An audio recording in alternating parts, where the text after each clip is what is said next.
Guys আমাদের এদিকে কাল থেকে অনেক ঠান্ডা পড়ছে, রোদই বেড়ায়নি, তাই বসে বসে আগুন পড়েছিলাম। তারপরে আমি চলে আসলাম দোকানে আছে, এখান থেকে আমি একটা পাপড় নিয়ে নিলাম। আমি পাপড়টা সেখানে বসে বসে খাচ্ছিলাম, বন্ধুরা খেলা করছে আমি দেখছিলাম। তো পাপড় নেওয়ার পরে RM5টা নিয়ে চলে যাচ্ছিলাম বাড়ির দিকে। বাড়িতে এসে সেই RM5টাকে রেখে ঘরের মধ্যে এসে মোবাইলটাকে চার্জে বসিয়ে দিলাম। পরে আমি আবার চলে যাচ্ছি বন্ধুদের কাছে, শেষে দেখি বন্ধুরা এখনো খেলাধুলা করছে। পরে আমি বেঞ্চে এসে আবার বসলাম, আমি আবার উঠে চলে যাচ্ছি বাড়ির দিকে। বাড়িতে এসে সেই আমাদের সবটা নিয়ে নিলাম। পরে আবার ঘরে গিয়ে আজ থেকে ফোনটা খুলে নিলাম, চলে যাচ্ছি ফিল্ডের দিকে। আসার পরে সবটাকে পেড়ে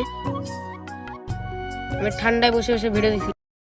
গাইজ আমাদের এদিকে কাল থেকে অনেক ঠান্ডা পড়ছে, রোদই বেড়ায়নি, তাই বসে বসে আগুন পড়েছিলাম। তারপরে আমি চলে আসলাম দোকানে আছে, এখান থেকে আমি একটা পাপড় নিয়ে নিলাম। আমি পাপড়টা সেখানে বসে বসে খাচ্ছিলাম, বন্ধুরা খেলা করছে আমি দেখছিলাম। তো পাপড় নেওয়ার পরে RM5টা নিয়ে চলে যাচ্ছিলাম বাড়ির দিকে। বাড়িতে এসে সেই RM5টাকে রেখে ঘরের মধ্যে এসে মোবাইলটাকে চার্জে বসিয়ে দিলাম। পরে আমি আবার চলে যাচ্ছি বন্ধুদের কাছে, শেষে দেখি বন্ধুরা এখনো খেলাধুলা করছে। পরে আমি বেঞ্চে এসে আবার বসলাম, আমি আবার উঠে চলে যাচ্ছি বাড়ির দিকে। বাড়িতে এসে সেই আমাদের সবটা নিয়ে নিলাম। পরে আবার ঘরে গিয়ে আজ থেকে ফোনটা খুলে নিলাম, চলে যাচ্ছি ফিল্ডের দিকে। আসার পরে সবটাকে পেড়ে